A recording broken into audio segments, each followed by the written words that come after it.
we have to realize and to know. This is something agreed upon by the scholars of the past. It is not permissible.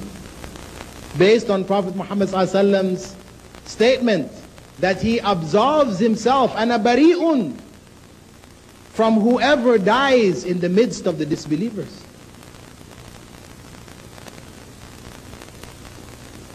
Meaning they chose that. Because in his time, when Hijrah was made, we had the Hijrah to Ethiopia, then the Hijrah to Medina. When the Hijrah to Medina was made, it was compulsory for Muslims who had any means to make that Hijrah to make the Hijrah. It was compulsory.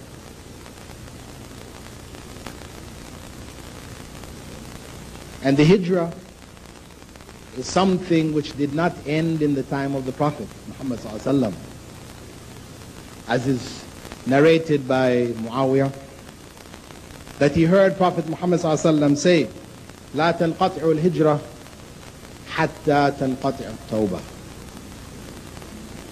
The Hijrah will not end as an obligation, as a responsibility, until Tawbah, repentance, is no longer accepted. ولا تنقطع التوبة حتى تطلع الشمس من مغربها. And Tawbah will not end until the sun rises in the west from the place of its setting. Hijrah remains for Muslims until the last days of this earth.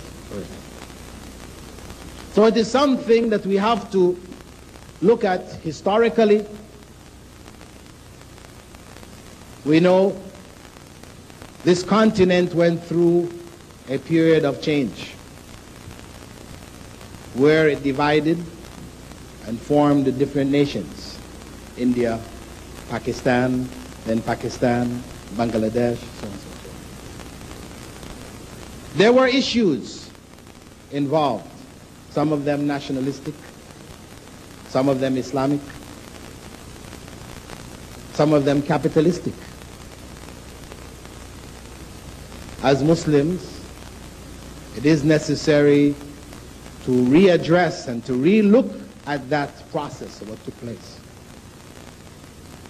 and to form a proper opinion, a guided opinion as to the past, so that we will better know how to deal with the future.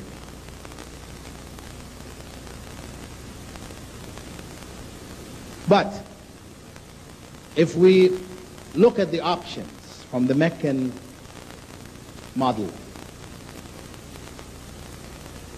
of either staying and struggling here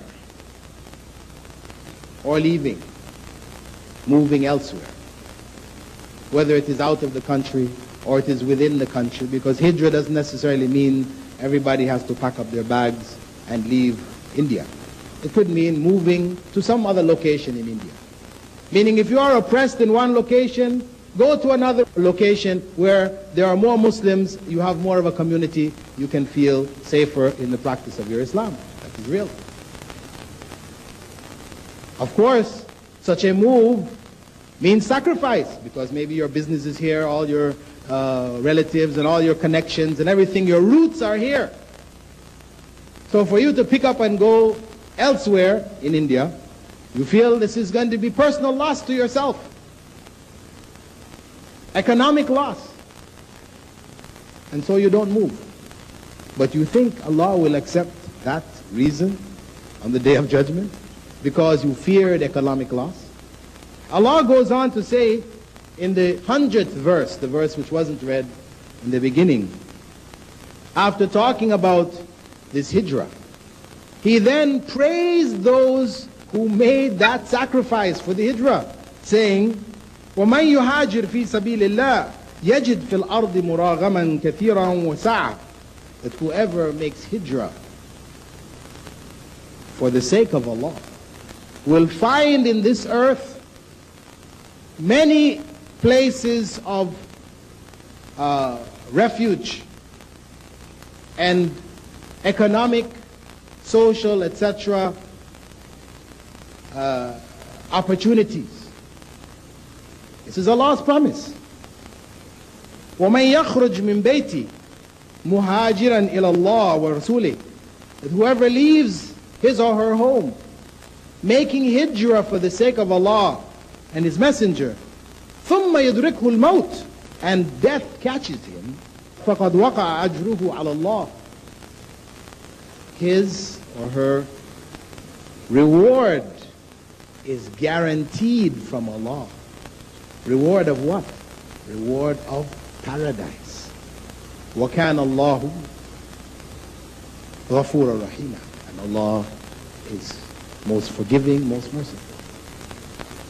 So we shouldn't fear. If we truly find difficulty, find we're not able to practice Islam properly, find our children are losing it or going astray, for economic reasons and social reasons, we should not hesitate to make that hijrah for the sake of Allah. Because Allah has promised us success.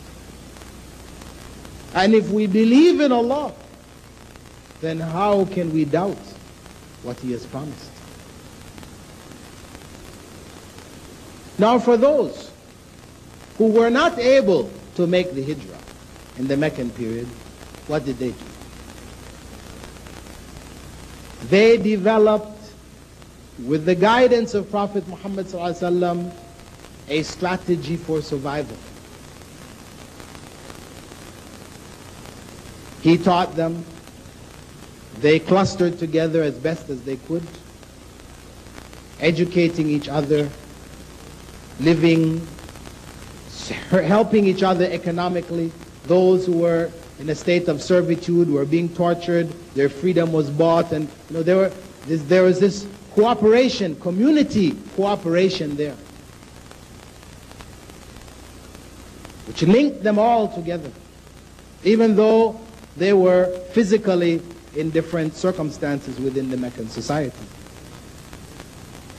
So in a similar manner, Muslims who see before them no opportunity for making hijrah, we are here, the mass of Muslims are not able to go anywhere. What do? We have to develop strategies for survival. How to survive? What should be our goal here? We should have a clear goal. If we don't have a clear goal, then we are in a state of loss. It is very easy for us to go astray. Our priorities will be backwards. And for sure, we will destroy our own lives. So it is essential for us to identify what should be our goals here in this circumstance, in this non-Muslim society. And the primary goal should be the establishment of Islam to whatever degree is possible on an individual as well as on a communal level. It is essential for us to see that as our goal. This is what commanding the good is and prohibiting the evil. It is the establishment of Islam, because Islam is about good and prohibiting evil. The commandments of Allah, whatever Allah has commanded us to do, is the good, is the ultimate good. And whatever He has prohibited us from is evil, is the ultimate of evils. So it is our responsibility to establish Islam in the localities that we are, if we're not able to make any form of hijrah. And even if we make the hijrah is to establish it elsewhere.